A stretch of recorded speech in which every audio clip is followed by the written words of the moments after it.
Salamat sa lahat, Alex. Sabi niya, sabay hawak sa kamay ko. Buti na lang, lagi kang nandyan. May choice ba ako? Ako lang naman kaibigan mo. Natatawang biro ko. Tumawa rin siya. Sus, pasalamat ka, mahal kita.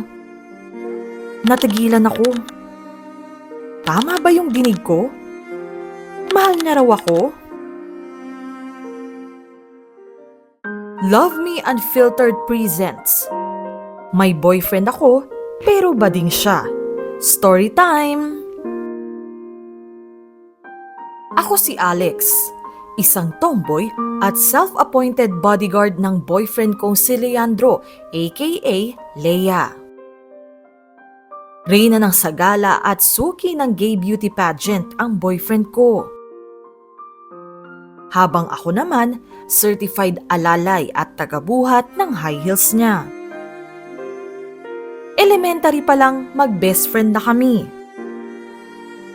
Laging sabay pumasok sa eskwela, sabay ring tumanda, yun nga lang, siya yung nagdalaga, ako naman nagbinata.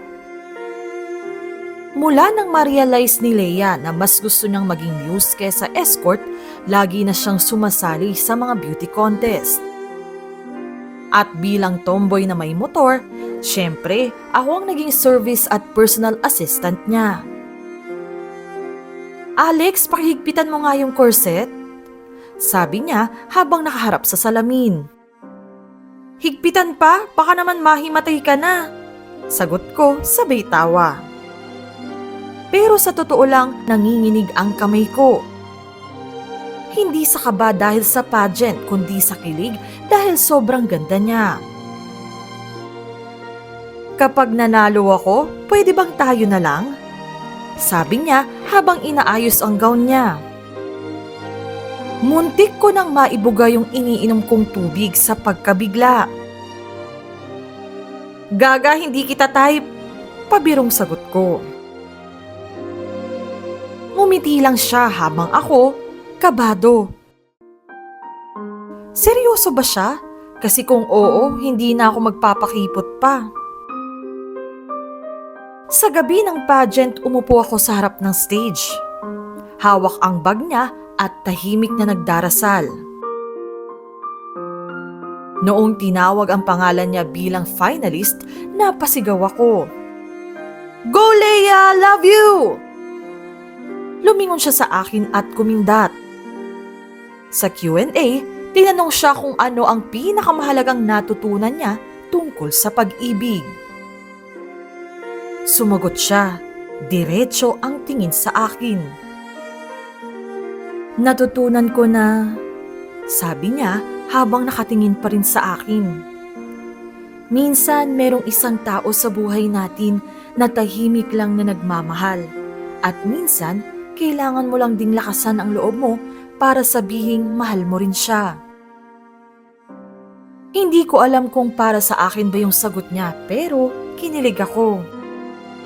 Pagkatapos ng pageant, kinoronahan siya bilang second runner-up. Nang unti-unti nang nagsiuwian ang mga tao. Umupo kami sa gilid ng stage para ayusin ang mga gamit niya. Salamat sa lahat, Alex. Sabi niya, sabay hawak sa kamay ko. Buti na lang, lagi kang nandyan. May choice ba ako? Ako lang naman kaibigan mo. Natatawang biro ko. Tumawa rin siya. Sus, pasalamat ka, mahal kita. Natigilan ako. Tama ba yung dinig ko? Mahal niya raw ako? Kinilig ka naman, pabirong tanong niya. Sabi ko na nga ba, bit mo talaga ang beauty ko? Kung sabihin kong oo, pabiro ring sagot ko. Di tayo na. Nakangiting sabi niya. Nang hindi ako nakasagot, bigla siyang nagsalita ulit. Seryoso ko, Alex. Kahit beki ako, alam kong mahal kita. Ngumiti ako at hinila siya palapit sa akin.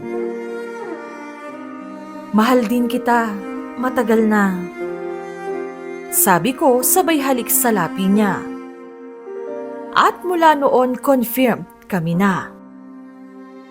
Doon ko na-realize na hindi pala kailangan ng corona para maging reyna.